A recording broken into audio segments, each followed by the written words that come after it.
Assalamu alaykum, hörmətli anlıqçılar. Xeyirli günlər. Yazğıcı Yasincan Sadıqçıoğlanның Bahadır Namı namlıq romanının davamını anlığaysızlar. Ay to'ytligicha yana bir ko'klam yangishlanib, yozning tunji nemati bo'lgan uyushma may bog'lab pishishga boshlagan edi. Ashu sulhidan keyin ikki kuyovli o'ttirsidagi nizo adovatlarning oxirlashganligidan xotirjamlik his qilgan Sulton Yunusxon orduq yetgandek bo'lib, o'rin tutib yetib qoldi. Biroq u o'zining buncha uzun yetib kelishini xiyoliga keltirmagan edi. U o'zining hojatidan chiqolmay o'rin tutib yetib qolganiga 1 yil bo'lay deb qolgan edi. Bu arada ikki kuyovli Andijon, Samarqand, Buxoro, hatto Hirotdan o'qishib avatgan tabib hakimlarmi uning kesiliga hech qanday amal qila olmadi. Ko'z ko'rgan, quloq anglagan sabablarning hammasini qilib beqishdi. Ammo uning yerda siyalmay yotgan edi. Bu 1 yildan beri uningga asosan Muhammad Haydar Mirzo hamroh bo'lib kelyotdi. Uning tibobatdan xil atrofliq bilimi bor edi. Şuna Sultan Yunusxonning dorilarini qaynatish, ichirish, hakimlarning ko'rsatmasi bo'yicha dori tayyorlash qatorliq ishlarni o'zi qo'l tiqib qiladi yoki xizmatkorlarning beshida qarab turib tayyorlatadi. Kasaldan saqlash umidi uzilgan Sulton Yunusxon odam qolmaydigan bo'lib qolgan edi. Suyimlik ikki xonishini yanada uzoq turg'ili qo'ymaydi. Faqat Muhammad Haydar Mirzolar uning birdan-bir sirdoshi bo'lib qolgan edi. U Muhammad Haydar Mirzoni ko'zla ichilib qoladi. Gap qilg'usi keladi. Xizmatkorlarni chiqarib etib, uning bilan xos o'tirib, uzun mungdashadi. 2 kundan beri Sulton Yunusxon boshqacha xiyolchan bo'lib qolgan edi. Bugun sahardala ahvol so'rab kirgan Muhammad Haydar Mirzoga sus kulimsirash bilan javob qaytardi. Gap so'rmadi. Xon oliylarining bugun paranglashishga rag'di yo'q deb qiladi. Yolg'iz o'tirib xiyol surishni xohlab qolgan bo'lish kerak. Eng yaxshisi, o'y xiyollarim choshmaganim yaxshi deb qiladi.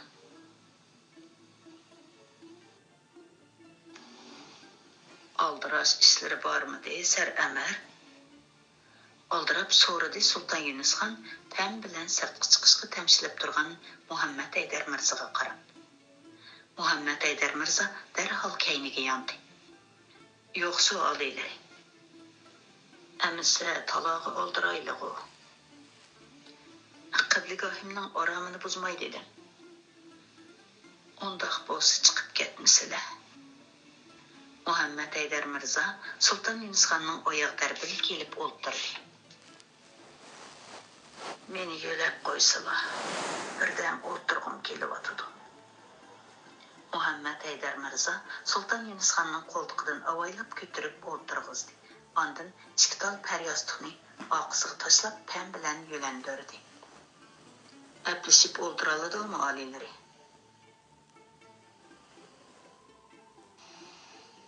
Naytimi bilan o'ltirdi.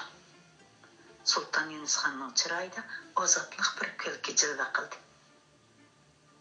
Qayrag'anda bu vaqtga o'xshash bo'lib qolsa ajab sat turadi ekan. Yana qachongacha shundoq so'rilib yuraymankin ta. Undaq demislar oliylari. Yaratgan egisi o'zi solgan kasalga yana o'zi shifolik beradi. Ahmoq mo'jizalari behisobdir. Kim biladi, atganda das o'rinlardan turib ketamdilar deydi. Rost aytadilar. Xudovand egamning mo'jizalari haqiqatan nurg'un. Ammo ümidim ol mo'jizalarda emas. Balkim qarg'i kelmas mono tandagi omonatni tezroq topshirib, Janobi Husni mutlaqning dargohiga berish. Yil bo'yi medirlamay yotgan Sulton Yunusxon qattiq tushkunlashib ketgan edi. Muhammad Haydar Mirzo uningga nima deb tasalli berishni bilolmay turib qoldi. Shu asnoda Bo'sug'i to'yda Xonzoda Mahmudxon bilan Muhammad Haydar Mirzoning cho'ng o'g'li Muhammad Husayn Mirzo paydo bo'ldi. Assalomu alaykum, dedi ikkisi tangli qo'llarini ko'kragiga ilib. Sulton Yunusxon ularga qarab sus kulimsiradi. Va alaykum assalom. Kiringlar arslanlar. 23-24 yaşlarının qarasını alğan Xanzadə Məhmudxan bilan 18-19 yaşlarının qarasını alğan Muhammed Hüseyin Mirza hujraga kirib təvəzzü bilan qol bağlab turishdi. Gerçi Muhammed Hüseyin Mirza Xanzadə Məhmudxandan 5-6 yaş kichik bo'lsa-mu, bo'y basti ajdodini tatqan bo'lg'achqa bo'yi Xanzadadan xeyli egiz edi. Sultan Yunusxon ikki yigitga maslikka kelib bir pas qarab ketdi. O'ltiringlar. İki yigit xonga tashakkur bildirib, Muhammad Haydar Mirzaning oyoq tarafida yukinib o'ltirdi. Xo'sh, dedi Yunusxon ikki yigitning tuyuqsiz kelishidagi muddasini bilmoqchi bo'lib. Yeznam Ömer Shayx Mirza janoblarining barobat shikoriga ko'ngil tatib qolgan chig'i, dedi Xonzoda Mahmudxon javob berib. Kamin o'g'illarini o'z shikoriga taklif etib, chaparman avatibdi. O'zlaridan ijozat so'rab kelishim. Sultan Yunusxon o'rin tutib yetib qolgan bir yildan beri Xonzoda Mahmudxon Toshkentdan ayrilmay, orada ishlarga riyosatchilik qilib o'tadi. Shunmi saltanat ishlaridan ancha g'am qilib ketmaydi. Bu bir yildan beri ikki kuyovli o'ttirsidimi surkilish yoki ushshaq gap so'zlab olinmadi. Buningdan u bakmi xushal edi. Shu kunlarda uning kuyovlari bilan ikki o'g'lining qarindoshlik mehrini texmi chingitib, xuddi bir tuqqan aka-ukalardek inoq ijil o'tishini orzu qilishdan boshqa armonim yo'q edi. Ana, kuyovli Umar Shayx Mirza cho'ng Xonzodani barobatga taklif qilibdi. Qarindoshlik, tuqqandarchilik mehri degan mehmondorchilik vositasi bilan texmi chingib boradi emasmi? Yezni og'illari taklif etgan bo'lsa berib keslar. Dedi ijozat berib. Mendan yezni og'illariga, egichilari Qutlug' Nigor xonimga, o'moq navrlarim Xonzoda xonim bilan Boburjonga salom degaylar.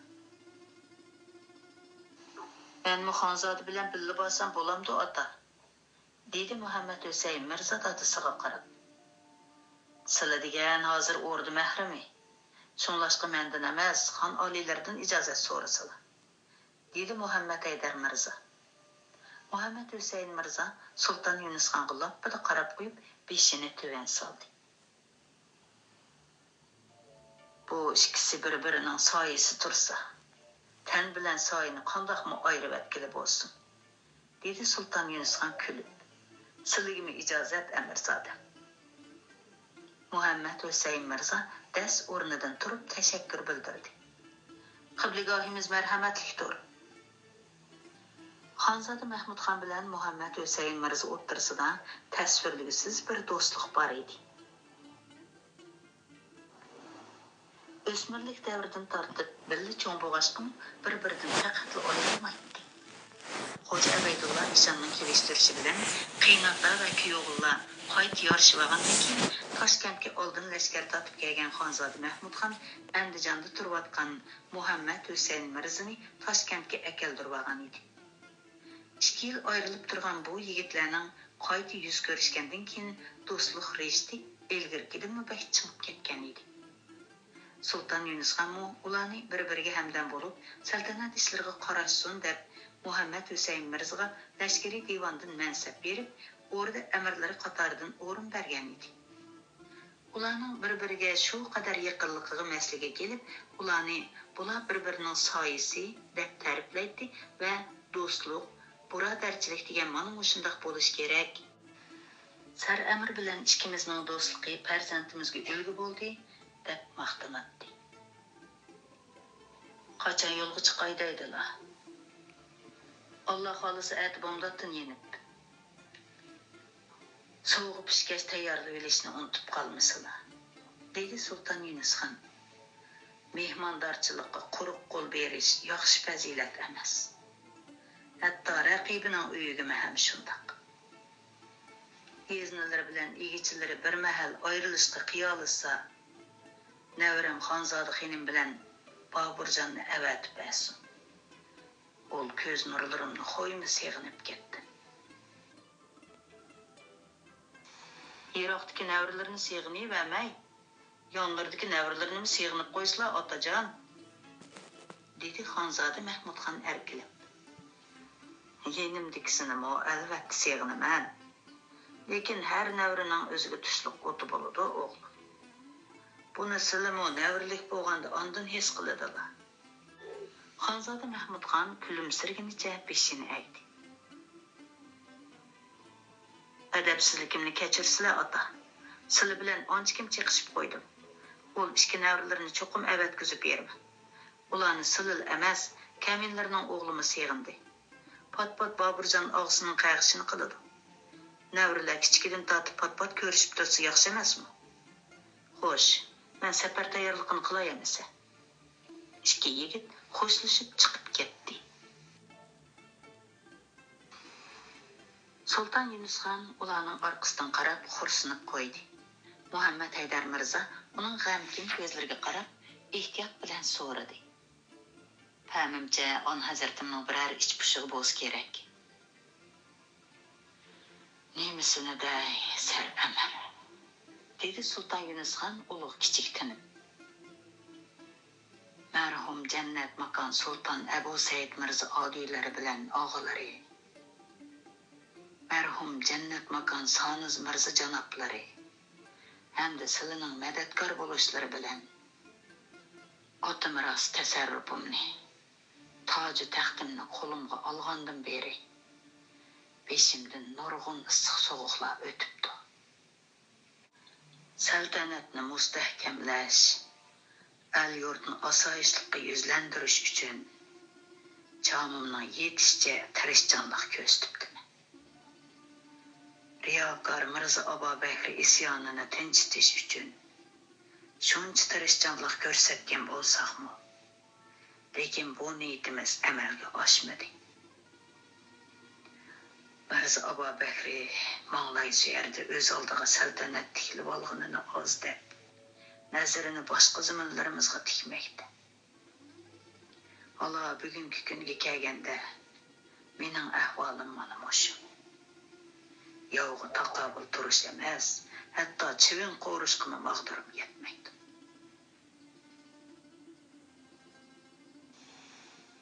Ko'ngillarni zinhor yerim qilmag'aylar, dedi Muhammad Haydar Mirza. Hamma ish janobi qudrat egisining taqdiriga yozmishi bilan bo'ladi. Riyokor tuzkorlarning nusrati hech qachon abadiy bo'lgan emas. Cho'ng Xonzoda bir yildan beri yurtparchilik tizginini tutib, oliylarning og'rib yetib qolganini bilindirmay, taxt saltanatga posibonlik qilib o'tadi. Uning istidotidan cho'ng kichik amirlar to'limi xursand. Hozirgacha biror arz shikoyat olganimiz yo'q. Kichik Xonzoda Ahmad xon bo'lsa, to'limi ziyrak, tadbirlik ham jasoratli cho'ng bo'ldi. Dargohimizga yo'llagan ma'lumotlardan qaraganda, u yosh bo'g'iniga qaramay, orlat, qoluvchi qavmining suiqasd ta'arruzlarini tarmor qilib, chegarini mustahkamlab, saltanatimizning shon shavkatini oshiribdi. Hozir ag'yorlarimiz tasarrufimizning chegaralariga yaqinlashib petinolmaydi ekan. Ko'ngillarni to'q tutib, qilchilik nadomat chekmasin. Ol ishki Xonzoda ishki qanotlaridir. Arzu armonlarimizni shular amalga oshirgan. Ilohim deganlaridek bo'lg'ay. Sultan Yunusxonning ko'ngli biroz ko'tarilib qolgandek qiladi. Sizlardan gap yoshirmayman sar amir. Mening hozirgi andisham ol ishki Xonzodamda emas. Ularning bir-biriga og'inliq mehrini yetkazib, inoq o'tishiga ishonchim komil. Ammo kuyovlarimning o'ttirsidagi adovat nizot ekanlarning yana ko'klab kelishidan to'liq voyim yeyman. Agar oshundoq bo'lib qolsa, buning ta'siri o'z o'g'illarimga bo'ladi. Samarqand hukmdori bo'lmish cho'ng kuyovlim Sulton Ahmad Mirza qizim Malika Mehrinigor xonimdan texchi farzandlik bo'lolmadi. Shu sababdan menga va farzandlarimga ancha mehri yo'q. Qudratli egam ular o'ttirsidimi biror farzand opraydi qilgan bo'lsa, buncha voyim yeb ketmaydi.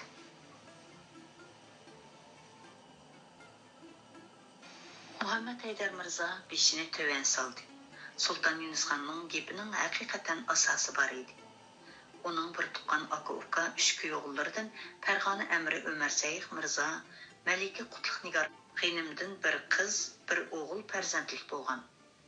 Badaxshan Qunduz Hisar Amri Sultan Mahmud Mirza, Malika Sultan Nigar xonimdan Mirzaxon ismli bir o'g'il farzandlik bo'lgan edi. Sultan Ahmad Mirzaga yotliq qilgan cho'ng qizi Malika Mehrinigar xonimlar shuncha yillardan beri qo'saq ko'tarmagan edi. Mush sababdan Sultan Yunus Xan cho'ng kuyog'li Sultan Ahmad Mirzadan bakrak voyim yetdi. Ondaqmi bo'p ketmas. Yaratgan Allah egam ularning ko'ngliga insof, tavfiq ato qilgan. Dedi Muhammad Haydar Mirza mujmallik qilib. Menmu Janobi Haqdan shuni tilayman. Dedi Yunus Xan o'ychanlik bilan. Bandining umri degan to'limi qisqa bo'ladi ekan. Balkim meningmi bugun atilik rizqim qolgandi. Boya ich pishig'imni so'rab qoldilar. Mangla shu yerni o'z qo'lim bilan tasarrufimga qaytirib kelanmaganligim ol ich pishqimning bir tarafi bo'lsa, mono farzandlarimning keyingi g'amlari ol ich pishqimning yana bir tarafidir. Otasi vafot bo'lgandan keyin farzand kuyog'ullarning toji taxt da'vosi qilib dushmanlashishi, el yurtni parchalab, saltanatni xarob qilishi oldimizda o'tgan bir qancha xonliqlarda yuz bergan fojiadir. Marhum Mirza Ulug'bek oliylari vafot bo'lgandan keyin farzand va kuyog'ullar orasida yuz bergan yog'lar buning jonliq timsolidir. Shunga kuyog'ullarim bilan farzandlarim o'ttirsidagi qarindoshlik, tuqqandarchilik mehrini texmi chingsa, ahning dargohiga xotirjam ketadi. Sultan Yunus Xanның gepining tegida biror muddasining borligini his qilgan Muhammad Haydar Mirza ko'chilab so'radi. On hazratimning bu haqda ko'ngliga pukkini bordir. Sultan Yunus Xan bir pas xiyol surib olgandan keyin javob berdi. Albatta bor. 2 kundan beri mush ishni maslahatlarga selishni ko'nglimga pukkan edi. Xo'sh, dedi Muhammad Haydar Mirza diqqatini yig'ib. Kuyog'lim Sultan Ahmad Mirza boshqa xonish og'chilardan 5 farzandlik bo'lgan bo'lsa-mu, bularning hammasi qiz. Uning biror o'g'il farzandi yo'qdir. Buni silim obdan biladilar. Qiz farzand deganning g'imi ko'p bo'ladi ekan. Bo'libmi xon sultonlar uchun maliklarni yotliq qilish to'limi bosh og'ritadigan ish. Ilgari Samarqandga borganimda Sultan Ahmad Mirzaning Tutuq Begim ismli xonishidan bo'lgan cho'ng malikasi Robiya Sulton xonim ko'zimga bakli issiq ko'ringan edi. Menimcha hozir rasidi bo'ldi-ku deyman. Shundoq on hazratim, dedi Muhammad Haydar Mirza xonning muddasini oz to'lib hamlab. Sultan Ahmad Mirza bu cho'ng malikasiga boshqacha amroq. Uni ismini atmay Qora ko'z begim deb erkiladi. Shunmi o'sin jamoli tangdoshsiz bo'lgan Robiya Sulton begimning Samarqandda Qora ko'z begim degan nomi to'limi mashhurdir. Ul Qora ko'z begimni cho'ng xonzodaga ep berib kelin qilib olaymikan deyman. Dedi Sultan Yunus Xan maqsadini ochiq bildirib. Bu ish ro'yobga chiqsa, cho'ng xonzoda bilan cho'ng kuyog'lim ota bola bo'lib qoladi-da. Tuqqandarlik mehri boshqacha changaydi. Mushu qutlug' nikohning sababidan keyinchi farzand kuyog'larim orasida zimin viloyat davosining yuz berishining oldi ilinib qolsa ajab emas. To'limi atrofli o'ylabdilar, dedi Muhammad Haydar Mirza mamnunlik bilan. Cho'ng xonzoda bilan Qora ko'z begim bir-biriga mayli nasab, mayli yosh qo'ram jihatdan to'limi mos keladi. Sultan Ahmet Mirza aleyleri bu muddalardan xabar topsa çoxum xush bo'ladi.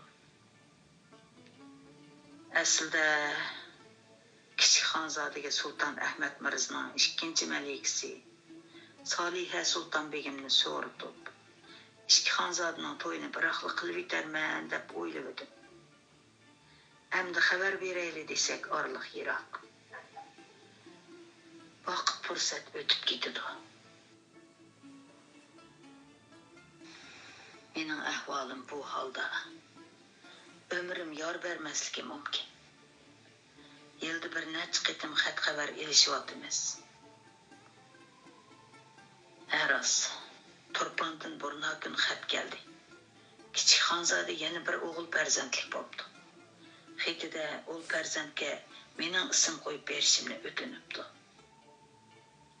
Muhammad Haydar Mirza beshini tavazu bilan egib xonni qutlaqladi. Navri qutlug' bo'lg'ay, ömrü uzun, davlat saltanati ziyoda bo'lg'ay. Kichik xonzodaning qaysi og'chisini ko'zi yoradi ekan? Uch amri Mirjabbor Bardibagning singlisi sohib davlat xinimdan tug'ilibdi. Ol Navri xonzodaga qaysi ismni loyiq ko'rdi lekin? Said Xon deb ism qo'yib berdim. Hem ko'rimligi bilan qo'shib maktub yo'lladi. To'limi qutlug' ism tanlablar oliylar. To'limi afsus, Kichik xonzoda Ahmad Xonga birer xon sultonlarning malikasi nisb bo'lmadi-da. O'g'o shundoq. Ishqilib Kichik xonzodadan to'limi xotirjam. Qudratlik Alloh egam uning hozirga qadar 3 o'g'il farzand nisb qildi. Sultan Ahmad Mirzaning ikkinchi malikasini Kichik xonzodaga so'ratsak, malikasini Turpondagi yiroq shaharga avatishga qiymasligi mumkin. Endi bu ishni qo'yib, cho'ng xonzodaning ishiga bosh qotiraylik. Agar on hazratim loyiq ko'rsa, bu nikoh ishining elchiligini kaminalari ustim qilay.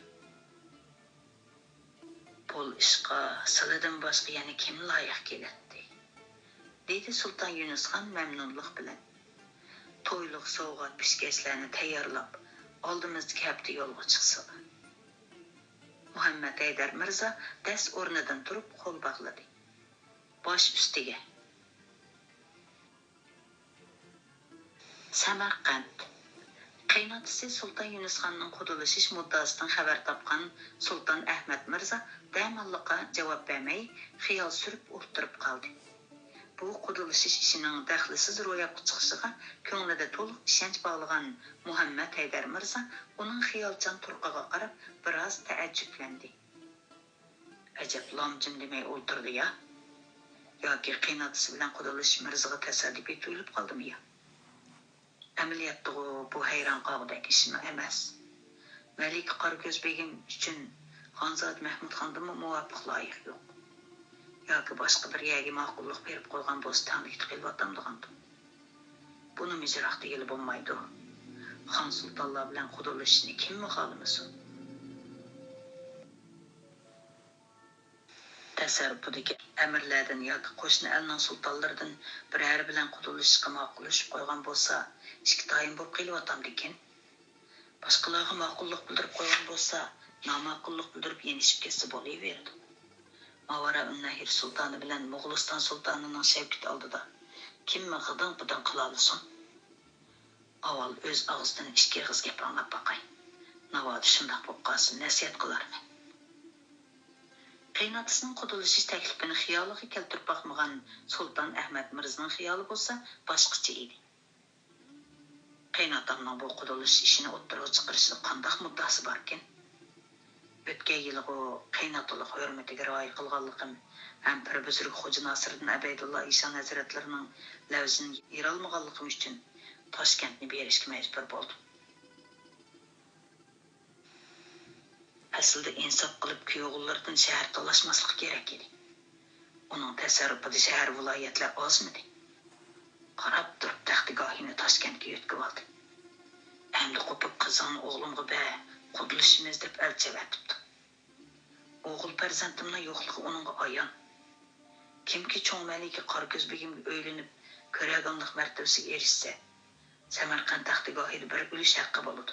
Yoki qiynoqdan mush usul bilan taxtigohimga ko'z tikyotam deya.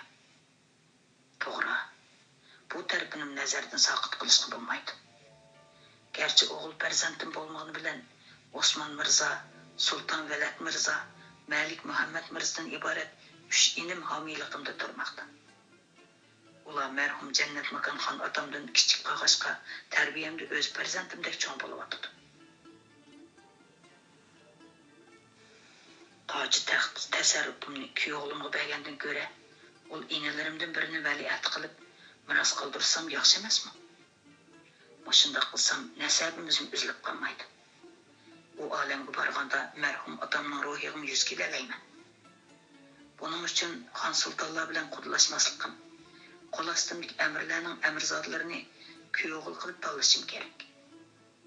Ular ko'raganlik martabasiga erishsa, mendan minnatdor bo'ladi. Saltanatga sadoqatmandlik bilan xizmat qiladi. Enalarimdan toji taxt talashmaydi. Mavara unnahirga miransa avlodi abadil abad hukmronlik qiladi. Yana kelib, Malik Qorko'z begimmi cho'ng'og'ichilik martabasi bilan yashaydi. Buyuk Samarqand hukmdorlarining malikasi birovlarga to'qol xonish bo'lsa hargiz bo'lmaydi. Ol qayninim bo'lmish Xonzoda Mahmudxonning haramiga malikamni uzatsam, u to'qol xonish bo'lib qoladi. Cho'ng xonishning og'zi qarab qoladi. Qizimni hargizmi bu o'tga ishtirmayman. Sultan Ahmad Mirza xiyoldan bosh ko'tarib, ishki tuyg'usini yo'shirib, so'z kulimsirdi. Sar amir janoblari yo'l azob tortib charchab ketdilar. Avval harduq alg'ayla. Kutganidek javobga erishalmagan Muhammad Haydar Mirza yana tirajidi. Sultan Yunusxon oliylari javobimni kutib turibdi. Kaminlari elchilik majburiyatimning adosidan nishon berib, Toshkentga xush xabar yetkazish uchun choparman mong'iz vassam, to'liq xotirjam bo'latdim. Sultan Ahmad Mirza ancha eranchmayli javob berdi. O'g'il o'ylash, qiz yotliq qilish kichik ish emas. Garchi men oti bo'lsam-mu, Qorko'z begimni tug'ib cho'ng qilgan yanada tutuq og'ichidir. Uni bu cho'ng ishdan xabarlantirmayli javob bermasam, dili azoriyib qolur. Oldirimsizlar, maslahat bilan javobini beray. Xudoning kunlari uzunga tehi. Muhammad Haydar Mirzaga yana gap qilishning o'rni qolmagan edi. Sultan Ahmad Mirzani javob berishga qistiyolmaydi.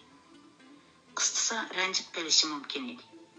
Akisi Mirza Abubakr tarafidan ko'zi ko'r qilingan o'gay o'g'li Umar Mirza ta hozirgacha Sultan Ahmad Mirzaning homiyligida yuqori imtiyoz bilan xotirjam yashayotdi.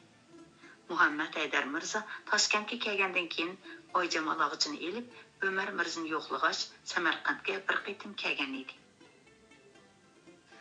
Sultan Ahmad Mirza uni xuddi bir elning xon sultonlarining oldiga chiqqanidek istiqboliga chiqib, katta hurmat bilan kutib olgan, qaytib ketguncha kundagidek uningga hamroh bo'lgan edi.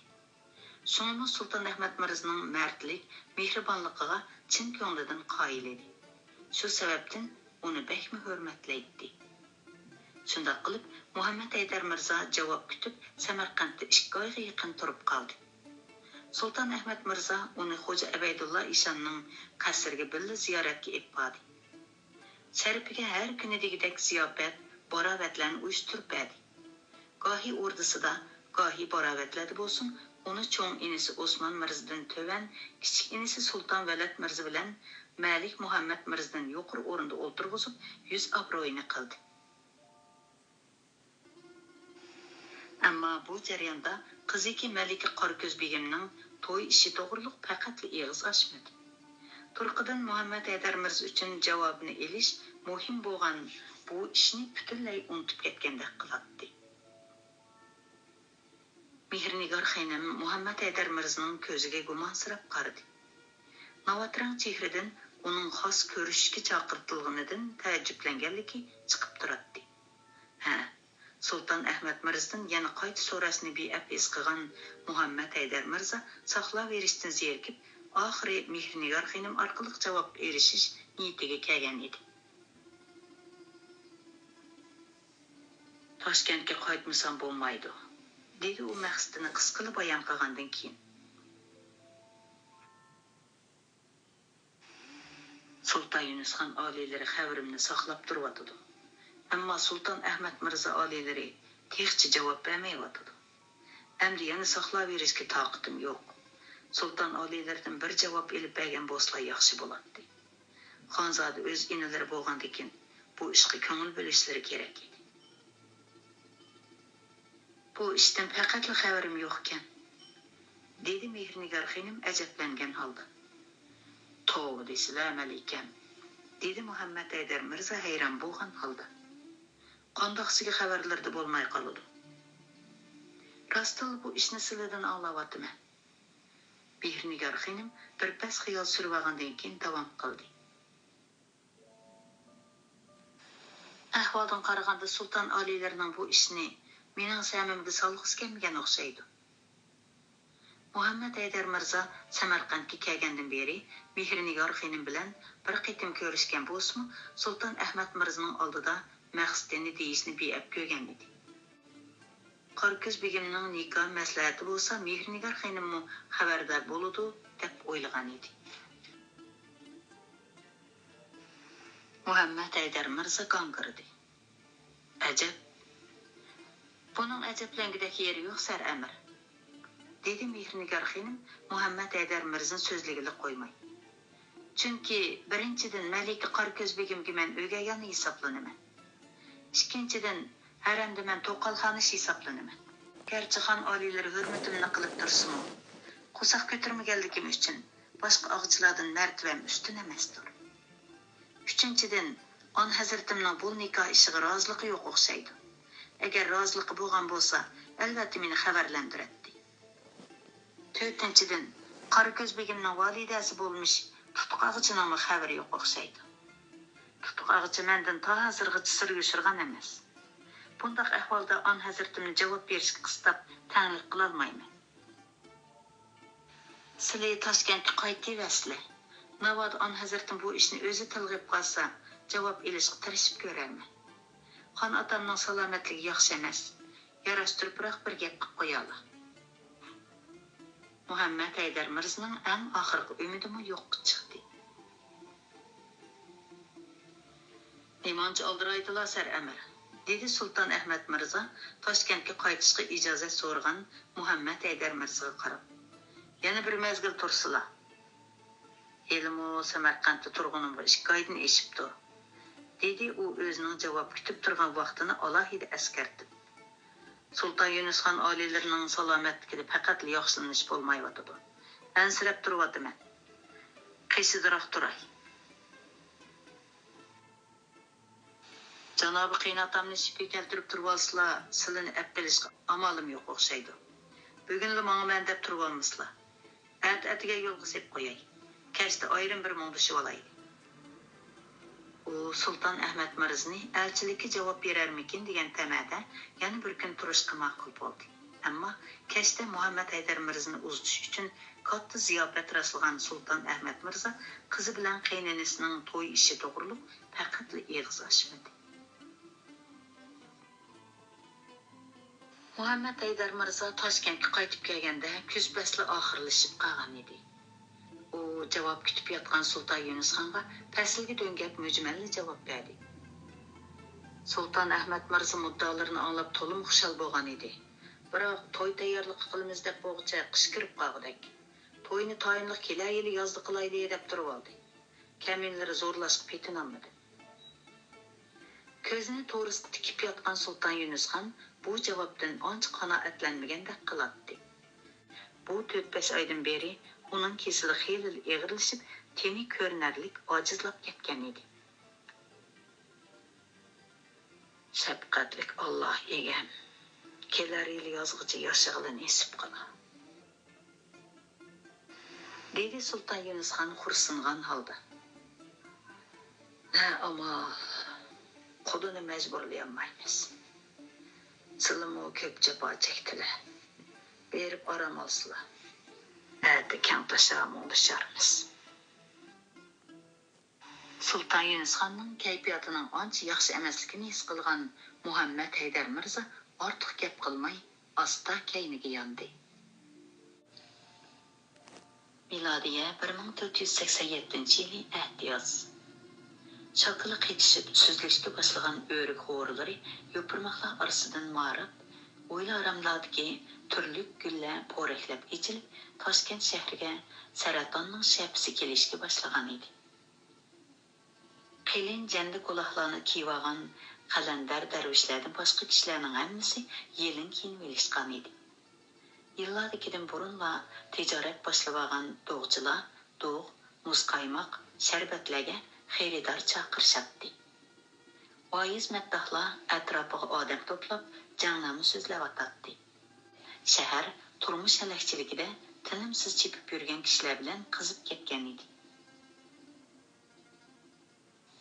Buning aksicha shaharning markaziga joylashgan Ark O'rda qal'asi tim tasliqqa cho'mgan edi. Oliy amirlardan tortib oddiy xizmatkorlargacha solg'un, parishon ko'rinadi. 2 yildan beri o'rin tutib yetib qolgan Sultan Yunus xonning kesili birdanla eg'irlashib, 3 kundan beri zuvondan, osh taomdan qolgan edi. Jiddiylashib, boshqacha oldirash bo'lib ketgan o'rdaning tabib hakimlari to'xtamay retsep yangishlab, dori tayyorlaydi. Qo'lidan keladigan amallarni qilyotdi.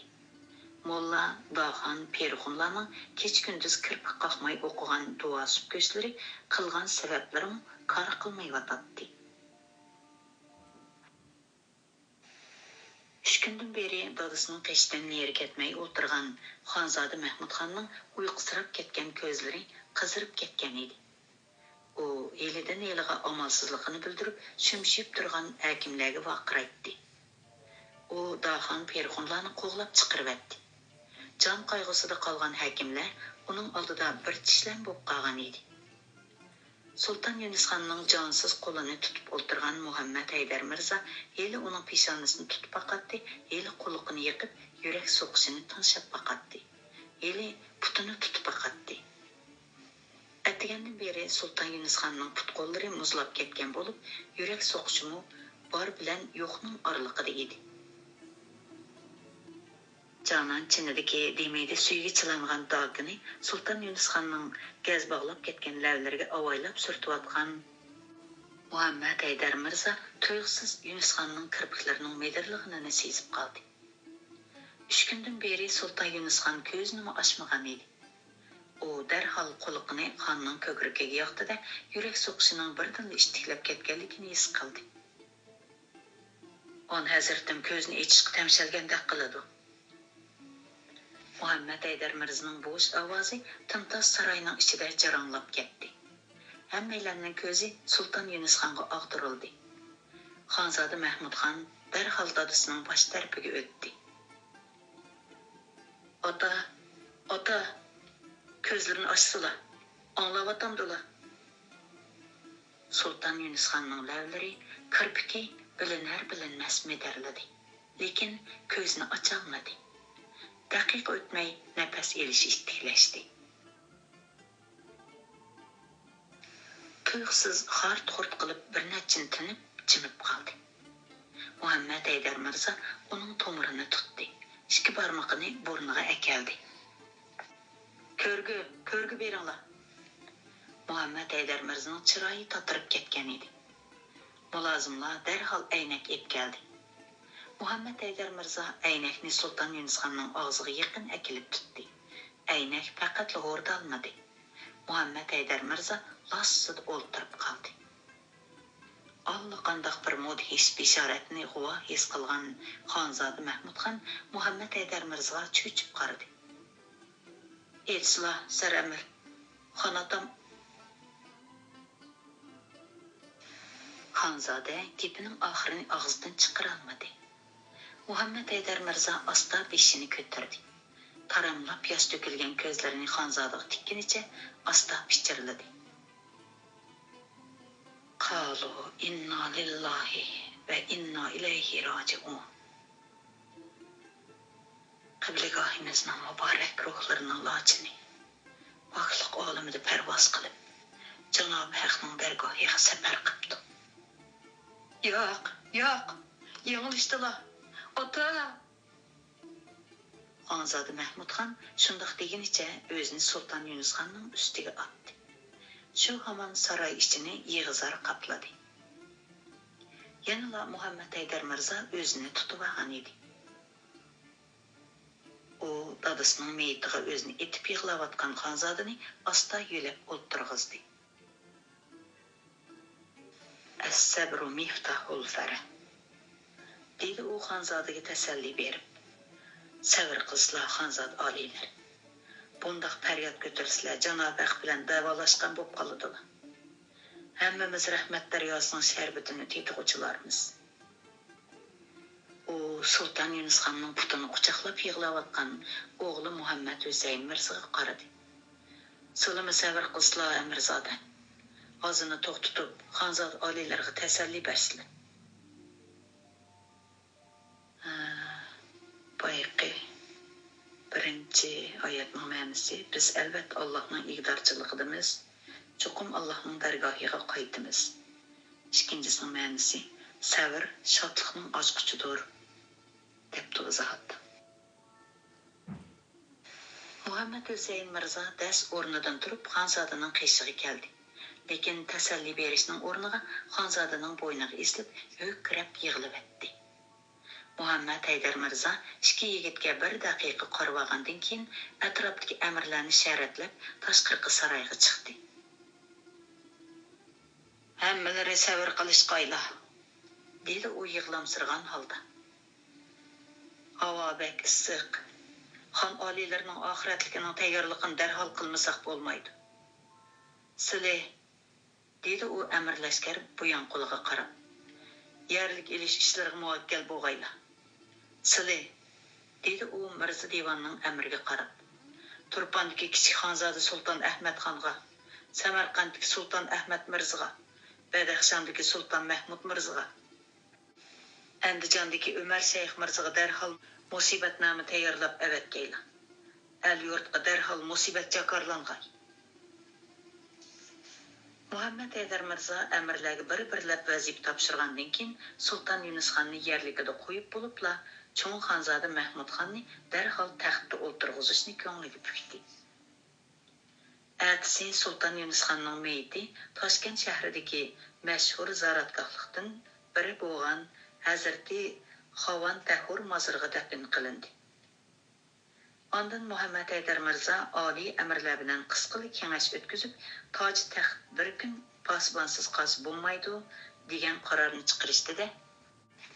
Xonzoda Mahmudxonni Turkiy qavmlarining rasm qoidasi bo'yicha oq kegizga o'ltirg'izib toj kiydirdi. Kuz o'ttiri bo'lganiga qaramay Toshkent havosi xeyli tinch edi. Ammo kun o'ltirgandan keyin havo biroz salqindab qoladi. Peshayvon ostidagi supida par yostiqqa yo'linib yotgan Muhammad Haydar Mirza allaqandoq betoqatlik bilan tashqari qasrining darvozasi tarafga pat-pat qarab qo'yatdi.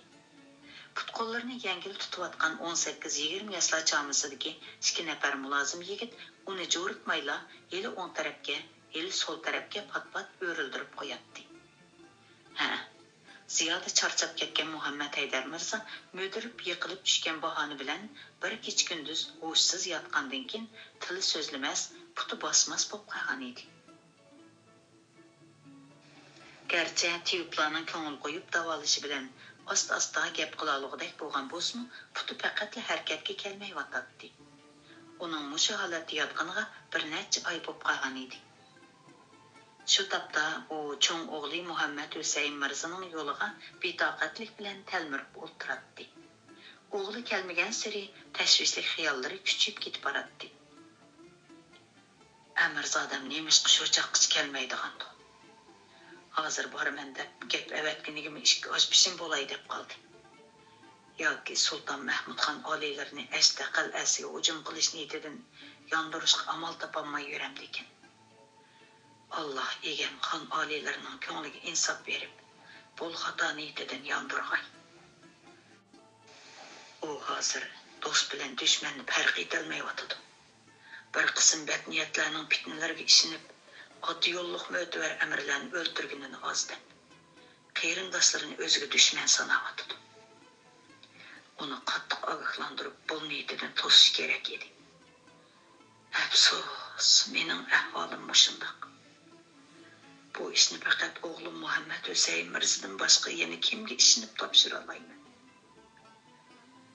Shundoq Sultan Mahmudxon oliylari hozir o'rdada peshqadam amirlarga e'tibor bermas bo'lib qopdidak. Shundoq ekan, ularning nasihatiga hargiz quloq solmaydi. Aşı bədniyyətlərinin xuşamətlləri, maqtasları, kökü kötürüşləri qulluqı çıraylı anlanıdı. Muhammed Haydar Mirza həsrətlik pışqındı. Gözünü avval Peshayvanның naqishlik əgnisiga, ondan cheksiz osmon gumbizi etikdi.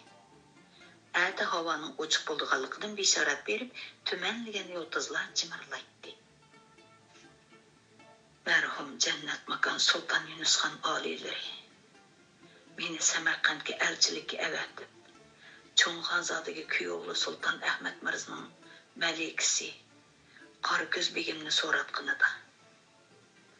O'zdan keyin qolganda farzand kuyovlari o'tirsida mushundaq nizo dushmanlikning yuz berishini oldin faraz qilgan edi. Cho'ng'onzodi bilan kuyovli o'tirsida ota bolalik rishtini o'rnatib, bu orqali ularning mehrini texmi chingitib, saltanatni mustahkamlashni niyat qilgan edi. Afsus, xon oliylari armonda ketdi. Shu chog'da bu nikoh ishiga Sulton Ahmad Mirza oliylari ma'qul bo'lgan bo'lsa, jahonning ishlariga nima degulak? Muhammad Haydar Mirzaning nimjon vujudini ochiq aslimalar cho'lg'ab oldi. Sultan Yunusxonning vafotidan keyin oyg'oqchilar bir-biridan yomon xabarlarni ep kelishga boshladi. Dasht Qipchoq dalasidagi Muhammad Shaybonixon Jannat Makon xon oliylarining vafotidan xabar topgandan keyin saltanat da'vosi uchun qilish bilab etibdi.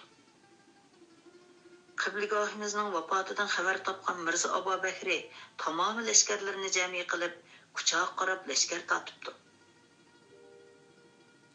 Aslida kichik xonzoda Olojxon oliylari marhum xon otasining o'lim pajisini ado qilg'ach, og'isi Sulton Mahmudxon oliylariga salom baja keltirish uchun Toshkentga kelishga tayyorlangan edi. Mirza Abu Bakrning quchog'i lashkar tortib kelayotganligidan xabar tepib, muddosini o'zgartib, Mirza Abu Bakrning muqobilasiga chiqishga hozirlik ko'ryapti. Olojxon Sulton Ahmadxonning laqami. Jon olg'uchi, o'ltirguchi, qotil degan ma'noda. Bu laqamni uning Mo'ng'ullar bergan deb izohatda. Samarqand ordusida Toshkent g'avg'osi yana ko'tarildi. Bir qism amirlar Sulton Ahmad Mirza oliylarini kuch kiritib, Toshkentni tortib olishga undayotdi. Mirzaning ko'nglida shunday bir g'ayri niyat quturgandek qiladi. Uning Toshkentga lashkar tortib kelish ehtimoli zo'r. Ehtiyot qilmoq kerak. Dadasining taxtida o'ltirganiga ancha uzun bo'lmagan Sulton Mahmudxon oyg'oqchilarning bu xabarlarini anglab, nima deyishni bilolmay, avval Muhammad Haydar Mirzaga, ondan amirlarga qaradi. Muhammad Haydar Mirza Sulton Yunusxonning o'limi bilan tang Shaybonixon bilan Mirza Abu Bakrning dushmanlik nog'risini chelishga boshlaganligidan ancha ajablanib ketmagan bo'lsa-mu, biroq cho'ng kuyovli bo'lmish Sulton Ahmad Mirzaning qaynotasi bilan qilishgan qasam va'dasidan yenib olib, qaytadan Toshkentga lashkar tortmoqchi bo'lganligidan to'liq afsuslandi. Sulton Yunusxonning o'lim pajisiga aşı 3 aka-uka kuyog'ullardan Ömer Shayx Mirza bilan Sulton Mahmud Mirza alohida kelgan kuyog'ullik salohiyati bilan navoz ochgan bo'lsa-mu, faqat Sulton Ahmad Mirza yo'qolan bahona sabablarni ko'rsatib, ayoli Mehrnigor xonimni avatib qo'yib, o'zi kelmagan edi. Uning bu qiliqidan ikki inasi xeyli ranjigan, bo'libmi Ömer Shayx Mirza uni xeyli qattiq ayblagan edi.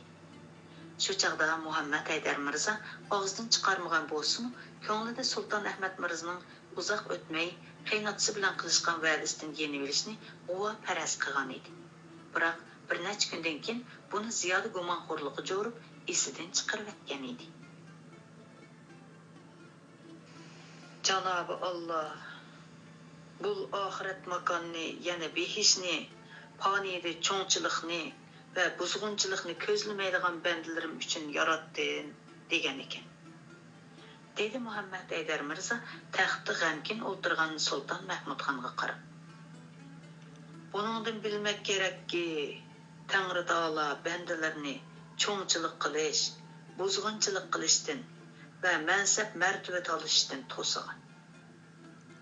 Mutlaq dono va haqiqiy hukmron bo'lg'uchi Tangri ulug'liq qudrati, g'olib hukmi bilan xolisa birovni toj va saltanat berib azizlab zamondoshlar orasida yegona qiladi.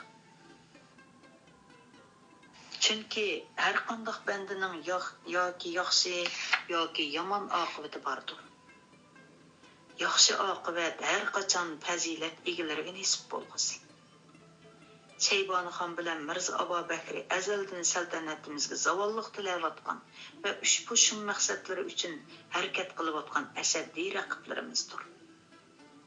Hamimcha Dest qıpçaqdaki terixdek chechilib ketgan qavmni atrofiga to'playotgan Shaybonixonning bo'lsa, bu yaqinda tasarrufimizga bostirib kelgidek, saltanatimizga tahdid solg'udek kuch-qudrati yo'qdir. Shundaqdimi, uningdan ehtiyot qilganimiz, oyg'oqchilar orqali ahvolni bilib turmoqimiz zarurdir. Chunki yilonning bolasining bu nashtiri bo'ladi emasmi? Mirza Abu Bakrga kelsak, shuncha qudratli Mo'ng'ullarni dir-dir titratib, ularning qoyillik lavzlaridan Olachi-xon laqabini olgan Xonzoda Sulton Ahmad Xon oliylari uning muqobilasiga chiqa oladi va balkim ul osiy munofiqni jazolab, marhum Jannat Makon Xon oliylarining orzusini amalga oshira oladi. Kaminalarining hozirgi andishisi Sulton Ahmad Mirza oliylaridadir. Navoda ul yeznalari rostınla mərhum xan aliləri bilan tüzüşkən sülhini buzub, Toshkent davosi uchun lashkar tortishni ixtiyor qilib qolsa, buning oqibatini mo'ljallamak to'liq qiyin. Chunki qarindosh urug' tuqqanlar o'ttirisiga nizo tushsa, foydani yotla oladi. Kaminalar har holda Sulton Ahmad Mirza oliylari dargohiga maktub yo'llab, foyda ziyonni tushundirib baqay. Urug' tuqqandarchilikni marhum xon oliylari bilan qilishgan ahdini esiga sep baqay. Niyatidan yenib qolsa ajab emas. Uninggacha Janobi Qiblagohimiz yezinlarining bu niyatini bilmagan bo'lib, og'i iniq rishtlarini samimiy niyatlar bilan izhor qilib maktub avassil. Shuning bilan birga Lashkariy divon Toshkent qal'asining mudofiasini mustahkamligi. Janobi Sar Amirning deganida qilaydi, deydi xeyli xotirjam bo'lib qolgan Sulton Mahmud Xon. Andijonga choparman mo'ndirib, bu ishlardan Umar Shayx Mirza oliylarining xabarlantirib qo'yayli, deydi Muhammad Husayn Mirza so'z elib. Balkim maslahat tadbirlarini oymas. Albatta shunday qilmay bo'lmaydi, dedi Muhammad Eydar Mirza o'g'lining taklifini quvvatlab. Balkim og'asining niyatidan Umar Shayx Mirza oliylariga xabar deb bo'lgan bo'lishi mumkin. Kengash ana o'sha maslahat bilan oxirlashdi.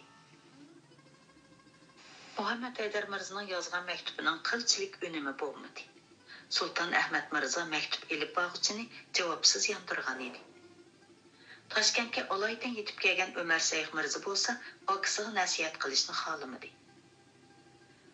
Og'am Sar Amir janoblarining maktubiga javob bermagan bo'lsa, mening nasihatimga zinhor quloq solmaydi, dedi Umar Shayx Mirza qopqini turib. Oqillar johillarga nasihatkor qilmas debdikan. Yana urinsak, Janobi og'amning bizni yelingan o'xshaydi deb tushunib qilib, qo'rib texmi o'sib qoladi. Onundan ko'ra mudofiyani chingitib, puxta hazırlık ko'raylik.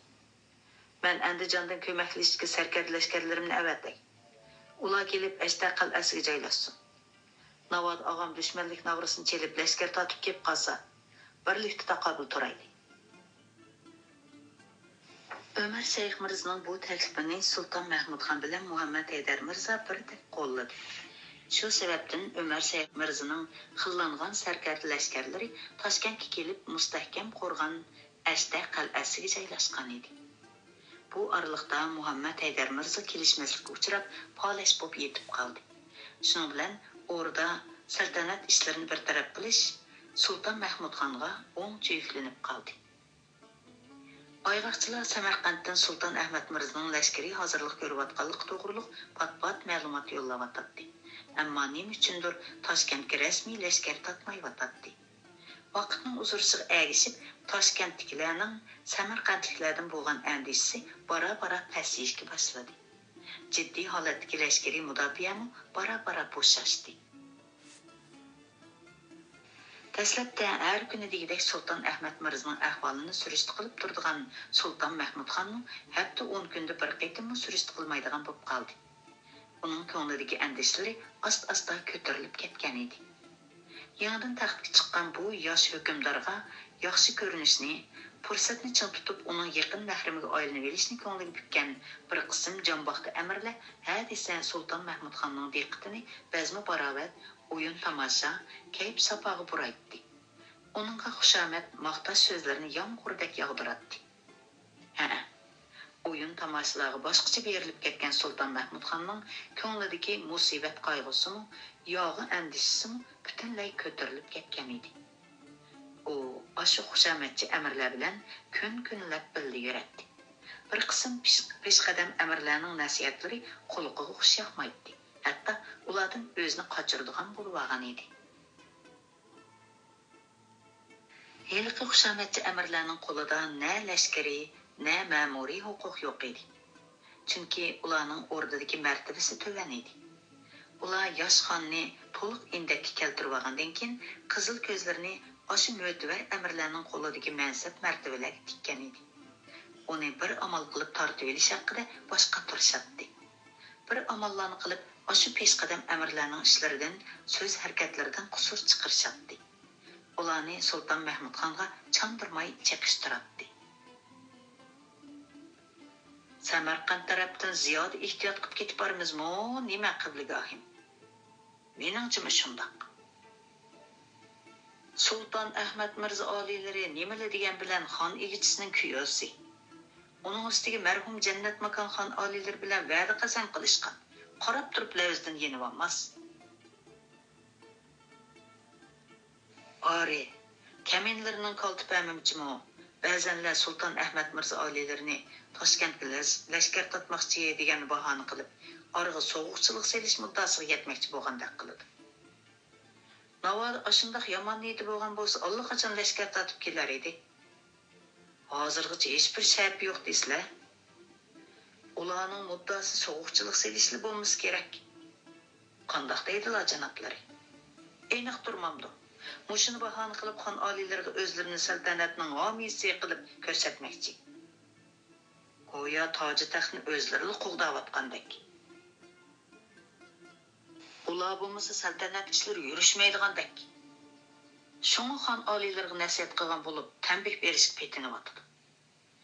Bu degan qudratlik olam panohimizning istidotidan gumonlanganlik. On hazratimni texchili bola chaqlayotdi. Marhum Jannat Makon xon oliylari ularni ziyoda e'tiborlab ketgachga takabburlikni tashlamagan gap. Desli qibligahimizga nasihat qilib ketishlarini demamlar tahi. Xon oliylar degan zamonimizning yagona istidod egasi. Qalamdimi, alamdimi tang yetishgan zamon fozillarining rahnamosi. Mushundaq qudrat egasining saltanatiga kim ko'z tikishga petin olasin? Sulton Ahmad Mirzaning Toshkentni qaytarib olish xiyoli bo'lsa-mu, lekin lashkar tortib kelishga zinhor petin olmaydi.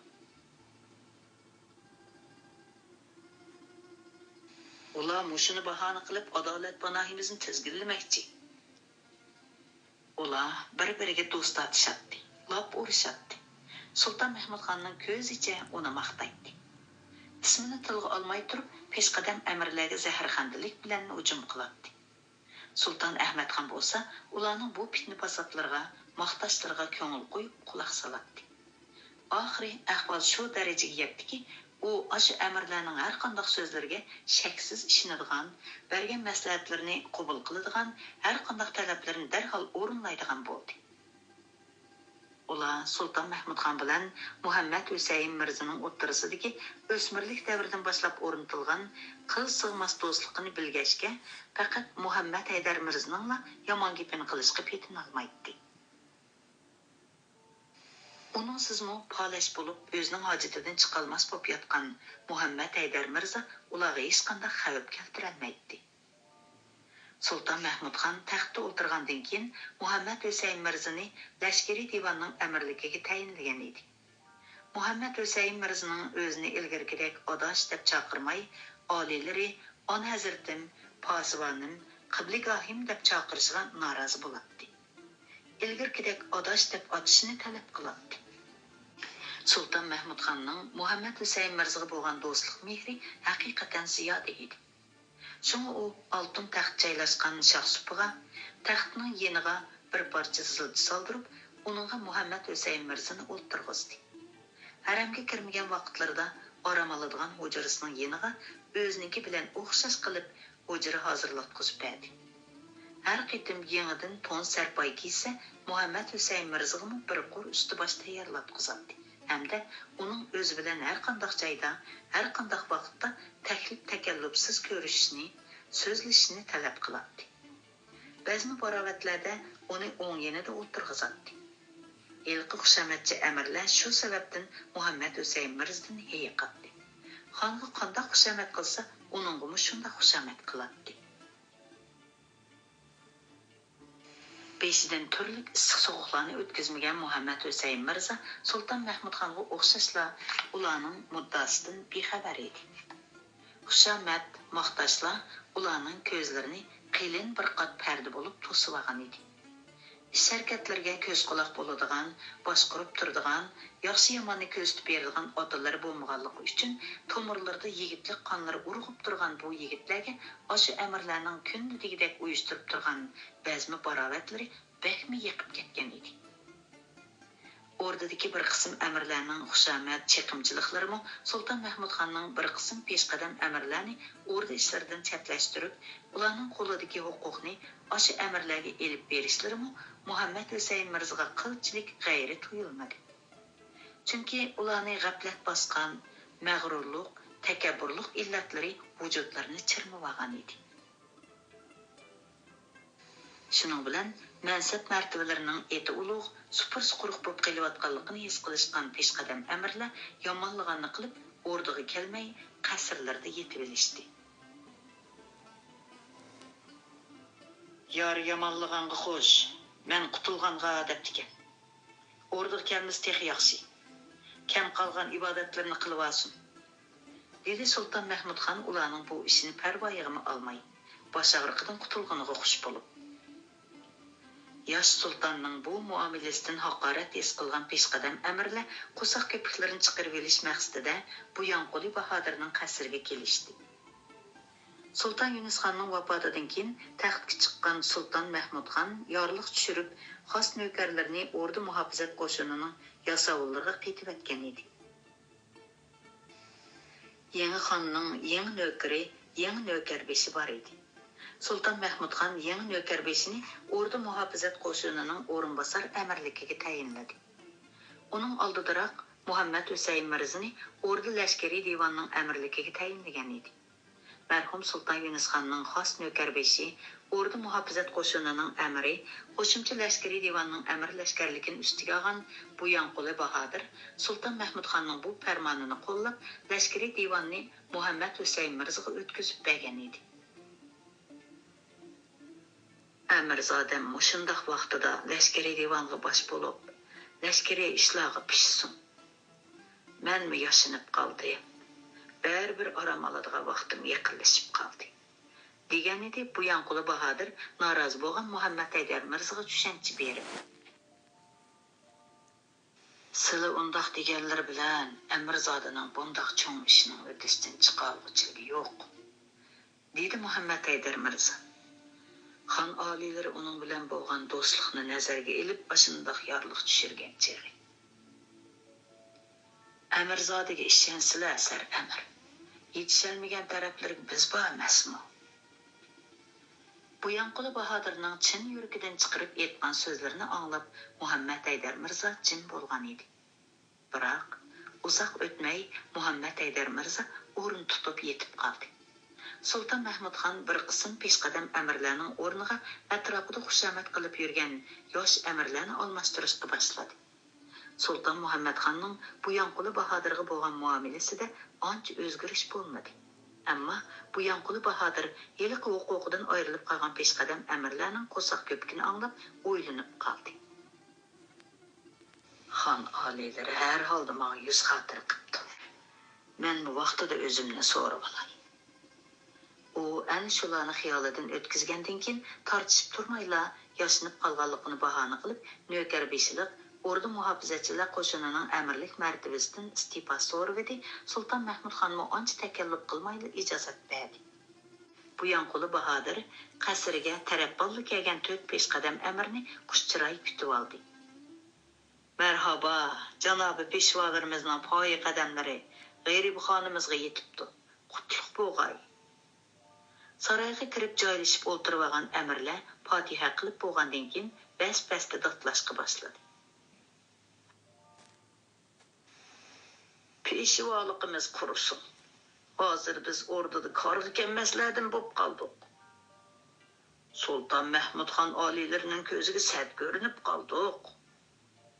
Hech kimga hukmimiz o'tmas bo'ldi. Amirlik nomimizli qoldi. Hatto xon oliylar bilan ko'rishish salohiyatimizmi yo'q bo'ldi. Marhum xon oliylarining davrida ko'rsatgan tuhfalarimiz amdilikda yangi xonning nazariga ilinmadi. Buyanquli Bahodir bu dodlashlarni jimjit o'ltirib angladi. U bu mo'tvarlarning qo'saq ko'pkini dardini tushunadi. Bir necha qaytim o'rdiq berib Sulton Mahmud Xonga oldiraqsonlik qilmaslik, peshqadam amirlarni ranjitmaslik, qadrlash haqida ikki og'iz nasihat qilishni o'ylagan edi. Lekin o'zining mo'chash soqollari oqirib, o'sha mo'jiblardan farqsiz bo'lib qolganligini, yana kelib o'zining burunla martabasidan iste'fo berganligini esiga kelib, Navoda xonga nasihat qilsam, meni o'rdadan ketgani pushaymon qilib, oldimga huquq martaba da'vosi qilib kelgan o'xshaydi deb xato tushunib qolmasin. Demismi biz endi qiyridiq, saltanat ishlarini yosh, iste'dodli amirlar ustiga kelib, xonga hamdamda bo'lgani a'lo deb o'ylab, niyatidan yo'qtaygan edi. Biz haqiqatan yashinib qoldik, dedi Buyanquli Bahodir salmoqlik bilan eg'iz ichib. Ko'nining o'rnini yangi, qerining o'rnini yosh elishi azaldan davomlashib kelgan udumdir. Ammo har birlarining ko'ngil og'riqlarimi kaminalarga besh qo'ldek oyon. Sulton Mahmud Xon oliylari aslida bu ishni o'z yo'li, yorishqi bilan qilishi kerak edi. Yosh bo'lg'achqa oldiraqsonlik qilib, ishning yo'lini bilmay qoldi. Amdilikda xon oliylari xatolikni zinhor gadiniga olg'ili unmaydi. Uningdan ko'ra o'zimizni ziyoda upratmay, anglamasidu, saltanat ishlariga foydali maslahatimiz bo'lsa, ma'lumot tariqasida yo'llab qo'yib, aram xudo oxiratligimizning tayyorligini qilaylik. Hamon ishki tutimiz go'rga sangilab bo'ldi-ku bizni. Buyanquli Bahodirning Sulton Mahmud Xonning oldida yelimi hurmati bor edi.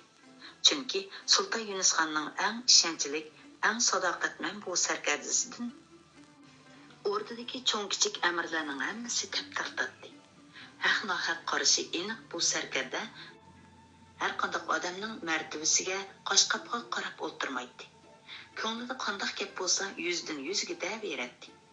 Shu sababdan muaytavur Sulton Mahmud Xon dadasining bu suyimlik navkarining ilm hurmatini qiladi. Boshqa peshqadam amirlarga qilgan so'g'uq muomalasini uningga qilmaydi. Shunga bu 4 mo'tabar amir Buyanquli Bahodirdan foydalanib Sulton Mahmud Xonga arz sunish qaroriga kelgan edi. Bu deganlariga to'g'ri, dedi o'rda ishkag'isi ancha qoyil bo'lmay. Lekin xon oliylari mansibini o'stirgan ul amirlarning ko'pinchisi to'limi istidodsız kishilardir. Saltanat ishlari ularning qo'liga qolsa, tasarrufimizning ro'naq tepishi hargiz mumkin emas. Hech bo'lmaganda xon oliylar mushinimi bo'lsa bildirib, ogohlantirib qo'yishni saltanatga bo'lgan sadoqatimizning ifodasi deb qarayman. Ari, bizning muddaoyimizmi shu? Dedi boshqa amirlar. Sultan Mahmud xon oliylarning bezin barovatdan ko'ra saltanat ishlariga bakrak ko'ngil bo'lishga undab qo'yayli degan edi. Buyanquli Bahodir birdanla o'ylanib qoldi. Maydasiga tushgan oppoq soqolini silab bir bas xiyol surdi. Sultan Mahmud xonning atvorlisiga yetishmagan o'sha bir to'p amirlarning ko'pinchisining yo qalamda, yo alamda tuzuk mahoratining yo'qligi uningga ayon edi. Bu deganlarim to'g'ri, dedi u o'ychanlik bilan. Xon oliylari yosh, bir turkum istidod egalari ordu ishlariga hamdamda bo'lmasa, saltanat ishlariga nuqson yetadi. Sar Amir Muhammad Haydar Mirza janoblarimi yomon vaqtida og'rib yetib qoldi. Bo'lmasa ordu ishlari bu darajada yo'ldan chiqib ketmaydi. Mayli, shundoq qilaylik. Har birlariga ayon, kamenlari ilm qarisi ko'rmagan to'mpay odam. Jannat makon xon oliylarining tarbiyasida xat savotimni chiqarib, donishmandlarning kitoblarini oz to'la yomidab baqqan bo'lsam, tuzuk istidodim yo'q. Maqsad muddalarni har birlaridek ravon qilib yozolmayman. Shunga har birlari bir parcha maktub tayyorlaslar. Birlikda imzo qo'yib, xon oliylarga yetkazib berishga kepillik qiladi. Ular shu hamonla bir parcha maktub tayyorlashdi. Ertasi saharda maktubni elib o'rniga kelgan Buyanquli Bahodir shohnishinda qabul qilishni kutib tushgacha saqladi. Lekin kecha sharob ichgan Sulton Mahmud xon texchi uxlayotdi. Bekmi tuz sodda kelgan Buyanquli Bahodir maktubni Hudaychibekka berib, xonga topshirib berishni topilib ketib qoldi. Lekin u bu maktubning o'rnini changiliga elib olgan o'sha suxanchi amirlarning qo'liga tushib ketishini xiyoliga keltirmagan edi. Ular maktubni o'qib chiqib, Buyanquli Bahodir qatorliq o'sha 5 nafar peshqadam amirlarni ko'zdan yo'qotmasa, hamon bir kuni boshlariga balo bo'lganligini tushunib yetishdi-da. Boshlarini bir yerga jam qilib, suiqasd planlashdi. Ondan Sultan Mahmud xonning shirkayib bo'lgan vaqtidan foydalanib, nihoyatda jiddiy ma'lumot yetkazgan qiyofatda bas-basta so'zlashga boshladi. Ogoh va dono bo'lsinlarki, ey adolat panohim, osiylar toji taxtlarga suiqasd qilishga kirishibdi. Buyanquli Bahodir qatorliq xayr amirlar mansab martabalarining o'ddisidan chiqolmaganligiga tanbamay, janob qibligohimizdan qattiq ranjib, her yerda ko'tildab yurganini ozdab, toji taxtlarini tortib olish uchun xufiyona harakat boshlabdi. Ochiqroq gap qilinglar, dedi Sulton Mahmud xon ko'zlarini chekchaydi. Ular xonni yangislash qasdiga tushibdi. Cho'ng xonzodalari Muhammad sultonni taxtda o'ltirg'izishni maslahatlashibdi. Qibligohimizni tizginlayolmagandikin ko'zni xonzodaga tikibdi. Tova, bu qabihlikni ko'mamdigan. Ular bu muddasini Andijondagi Umar Shayx Mirza oliylarga bildirishibdi. Umar Shayx Mirza oliylar ularni qo'llaydiganligini bildirib, Ashtaqal Asad turayotgan sarkard lashkarlarga Buyanquli Bahodirning farmoni bo'yicha ish ko'rish xususida xufiyona yorliq tushiribdi. Buyanquli Bahodir qatorliq xayr amirlarning Ashtaqal Asadga Andijon sarkardlariga yozgan xati qo'limizga tushib qoldi. Andijon lashkarlarini Ashtaqal Asaddan vaqtida ketkazib o'tishimiz kerak edi. Cholimas holatda turgan Sulton Mahmud xonga mushinchilik gapning o'zi kifoya qiladi. Ular tuhmatlarini texnik ishonchli qilish uchun Ashtaqal Asadda turayotgan Andijon lashkarlarini chetib olgan edi. Chunki Umar Shayx Mirzani o'zlari uchun cho'ng xavf hisoblagan edi. Sulton Mahmud xon bu amirlarning gaplariga bakli ishinadi. u Buyanquli Bahodir qatorliq peshqadam amirlarning birlashib harakat qilib, o'g'li Xonzoda Muhammadxonni taxtga o'tirg'izmoqchi bo'lganligini, bu riyokorlikni yeznisi Umar Shayx Mirzaning qo'llab, Toshkentni qo'g'dash uchun kelib, Asta qal'asida turayotgan sarkarlarga maxfiy yorliq tushirganligini anglab, hushini yo'qotib qo'ydi. Yilqi Suxanchi amirlar pok tariqasida ko'tirib olgan soxta maktubni ko'rib yiqishga hafsalasi qolmadi. Farmon, dedi u ko'zlari qonga to'lgan holda. Xonga saltanatga osiylik qilish qasdida bo'lgan ul munofiqlarning darhol qallasi ilinsin. Uning mushunchalik farmoni yetarlik edi. Bu ishdan Muhammad Husayn Mirzaning xabar tepib, xon to'sib qo'yishidan ansirgan bu amirlar darhol farmonni ijro qildi. Sultan Yunusxonga ergishib, nurg'un jafo mushaqqatli janglarni qilgan, taxt saltanat uchun nurg'un ajr to'kib ko'rsatgan bu peshqadam amirlar gunohining nima ekanligini bilmayla kollasidan judo bo'ldi. Toshkent bo'lgandan beri bundoq dahshatli fojia texi yuz bermagan edi. Sultan Mahmudxon 5 nafar peshqadam amirning kollasini oldirib bo'lgandan keyin barliq sarkarda lashkarlarni darhol Asta qal'asini qo'rsashga farmon berdi. Bu chaqda Muhammad Husayn Mirza dadasining qishida edi. Sultan Mahmudxon ahlidan ezibdi. Bugun sizlarni yeningga chaqirtib olmasam bo'pti ekan. Ist dedi bu fojiadan xabar topgan Muhammad Haydar Mirza loq titirganicha ko'ziga liqqida yosh el. Darhol xon oliylarining qishig'i berib, uni Asta qal'asiga hujum qilishdan to'sib qolsa. Bo'lmasa xatolik ustiga texmi cho'ng xatolik sodir qilgan bo'lib qoladi. Shu topda o'g'lining xabarini kutib yotgan Muhammad Haydar Mirza Sultan Yunusxon qazo qilgandan keyin o'rdada yuz bergan bir qator ishlarni eslab chiqqan edi. Allaqachon qorong'i tushib ketgan edi. O'g'li Muhammad Husayn Mirzadan bo'lsa, tiyixchilar xabar yo'q edi. Amirzodam Sulton Mahmudxon oliylarini niyatidan yondira olammi? Asta qal'asidagi Andijon lashkarlarini ko'maklashishga o'zimiz chaqirtgan emasmidik? Ular bilan Toshkent lashkarlari tutishib qolsa, qirg'inchilikning oqibatini mo'ljallamak tez. Eng muhimi, xon oliylar bilan Umar Shayx Mirza oliylarining o'ttirsidagi qarindoshlik mehriga daz ketadi.